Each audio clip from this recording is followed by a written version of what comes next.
Información curiosa. A mí me llamó la atención ver que en Chile, en Santiago de Chile, habían decidido instalar algo que se llama lloratorio. Yo dije, ¿qué es un lloratorio? ¿Qué es un lloratorio?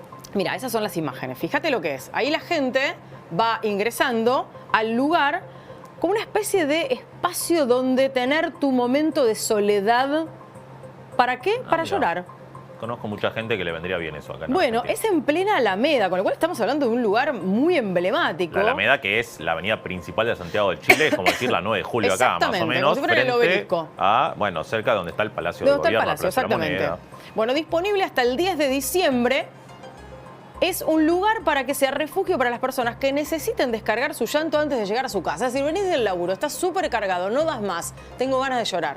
Te metés al lloratorio, Y no llorás querés un cargar rato. a tu familia con tu angustia y tu familia no quiere saber nada con la angustia que vos tenés, al lloratorio. Al lloratorio. Bueno, esta curiosidad de alguna manera también nos dispara preguntas y se las vamos a hacer a nuestra psicóloga, a Sol Rivera, que ya está en línea con nosotros. Hola, ¿cómo te va, Sol? Aquí Javis Luqui y Lore Toso. Hola, ¿cómo andan, chicos? Buenas noches. Buenas noches. ¿Cómo va? Bueno, Muy bien. ¿te pasó lo mismo que a nosotros esta curiosidad del lloratorio? Porque primero lo vimos como algo que parecía risueño y sin embargo puede tener también una importancia para la vida de personas que a lo mejor se están guardando todas esas ganas de largar el llanto que tienen. Totalmente. Mira, cuando leía la noticia, un poco lo que me disparaba es esto, es lo literal de darle espacio a las emociones, ¿no? Como nosotros los psicólogos siempre llamamos un poco a esto, ¿no? A cuánto espacio le damos a cada emoción cuando nos aparece. Y el llanto como emoción, como expresión de la tristeza, ¿no?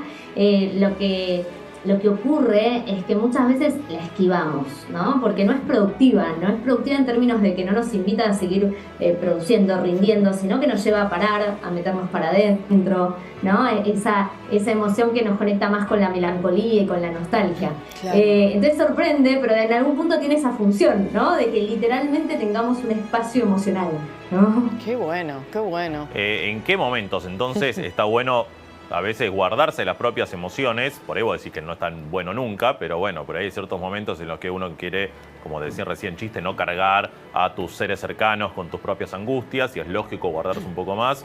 ¿Y en qué momentos no? Sí, mira, de hecho, lo que estaba creado ya antes es lo que se llama el cuarto de la ira, ¿no? En muchos ese me lugares del gusta mundo más, se Mirá. han hecho, pero de manera privada, a modo de consultorio y demás, y en determinados espacios se ha creado como idea el cuarto de la ira, y hay cuartos de la ira literales, ¿no? En donde vos podés romper cosas, podés Me encanta. desquitarte. Sí, acá en no Capital haya hay un par. Acá en Ciudad de Buenos Aires hay un par, sí, sí. Sí, ¿sí? Sí, sí, y, sí. y en distintas partes del mundo. Por eso digo, el cuarto del aire es ese lugar donde vos podés desquitarte sin tener un costo alto de esa descarga, ¿no?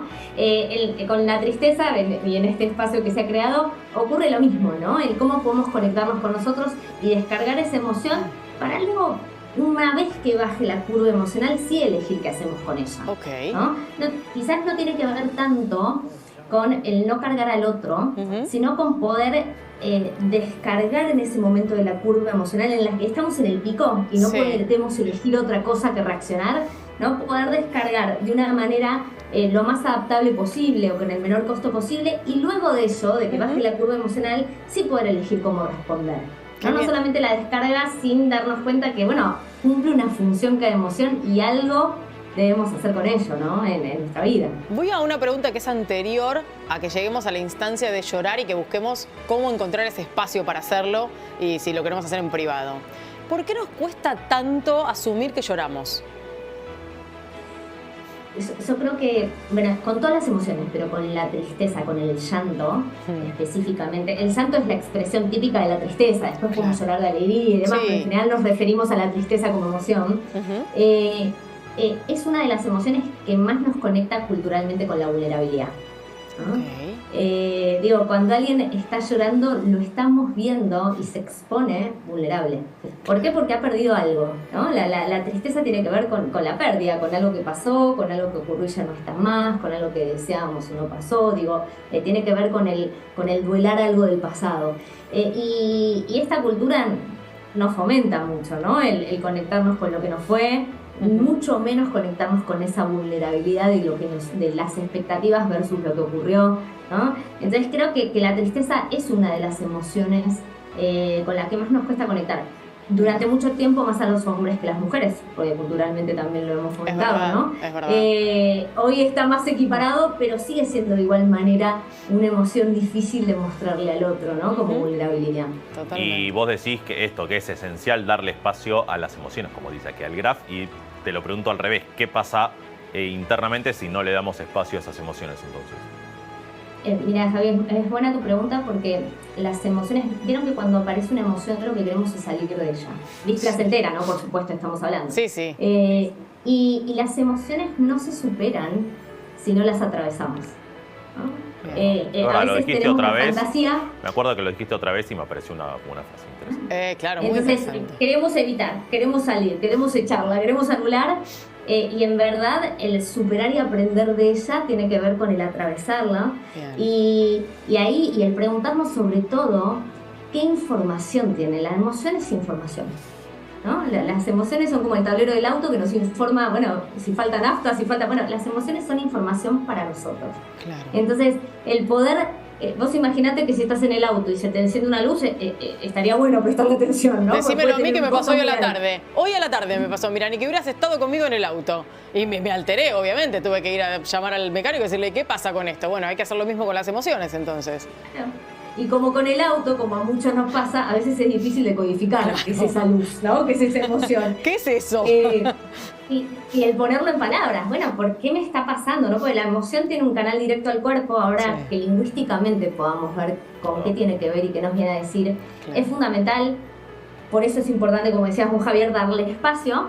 Y si no ocurre, volviendo a tu pregunta, hay un aprendizaje que nos está en relación a lo que necesito. Además del costo alto, ¿no? Así como si te quedas sin nafta, si no ves la luz, no que te falta nafta. Además del costo alto que tienen nuestras emociones cuando las anulamos, hay algo del aprendizaje y del evolucionar a través de ellas que no estamos aprovechando, ¿no? Claramente.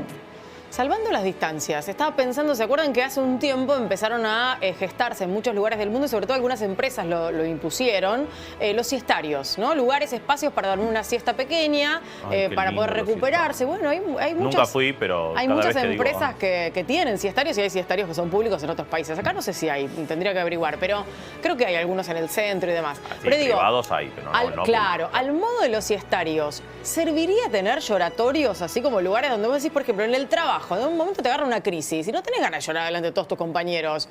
Tener un lugar donde decís, bueno, voy ahí, estoy un rato, descargo lo mío y vuelvo a ponerme en funcionamiento. Por supuesto. Yo creo que sería un espacio para las emociones, ¿no? Digo, ese espacio, vieron que las emociones tienen esto, ¿no? De que como nos expone, y sobre todo esto, la curva emocional cuando estamos en el pico nos lleva a reaccionar, entonces no podemos hacer otra, y cuando tragamos esa emoción, no salimos de ahí, o sea, implotamos, intentamos no demostrarlo, pero están ocurriendo un montón de cosas, ¿no? Adentro nuestro, entonces tener un espacio, ¿no?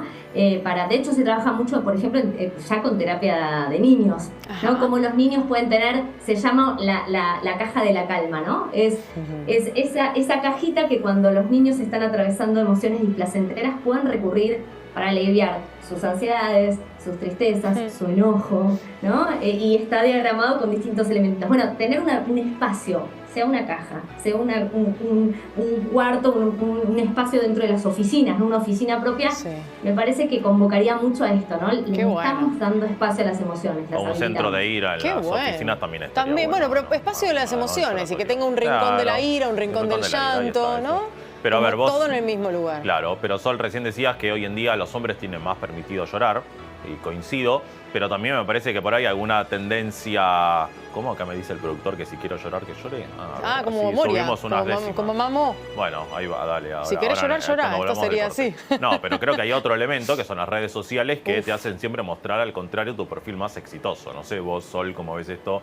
Sí, también por ahí las redes sociales tiran un poco para el lado contrario a lo que es este lloratorio público.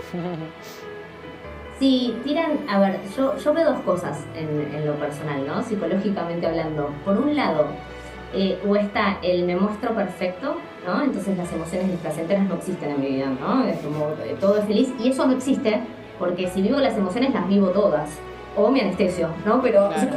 son los dos polos, si vivo todas las placenteras o las implacenteras. O la otra opción es al revés, ¿no? Vivo las emociones, muestro todo en las redes, cuando estoy triste, cuando estoy contento, Es verdad. pero desde un lugar de éxito, ¿no? Ah, ok. No en un lugar vulnerable. Ok. No en ese momento en el que nadie me quería ver, porque lo que tiene de mentirosa la red es eso, que yo lo preparé antes, entonces en la curva emocional es difícil haberlo planificado, ¿no? Claro. En el pico emocional. Totalmente. Y creo que, bueno, ese no es un espacio, ¿no? Como por lo menos para aprender de ellas. Después podemos psicoeducativamente mostrar la paleta de emociones y demás, pero el aprendizaje para mí está en otro lado, ¿no? Para mí en lo personal. Coincido. Sol, un placer como siempre. Siempre aprendemos cosas en esta charla semanal que tenemos, así que gracias por habernos brindado estos conocimientos. Vamos a bregar por los espacios para las emociones. Yo creo que tiene que incluir espacio de la ira y lloratorio, las dos cosas. ¿Qué Sí, dice usted? Me parece muy bien los espacios de la ira. Es más, ojo con las cámaras, que ahora voy a ir y... No, tranquilo, Luqui, tranquilo. no, acá no. Sol, gracias. Un abrazo. Hasta la semana que viene. Gracias a ustedes. Chau, chau. Hablamos. Bueno.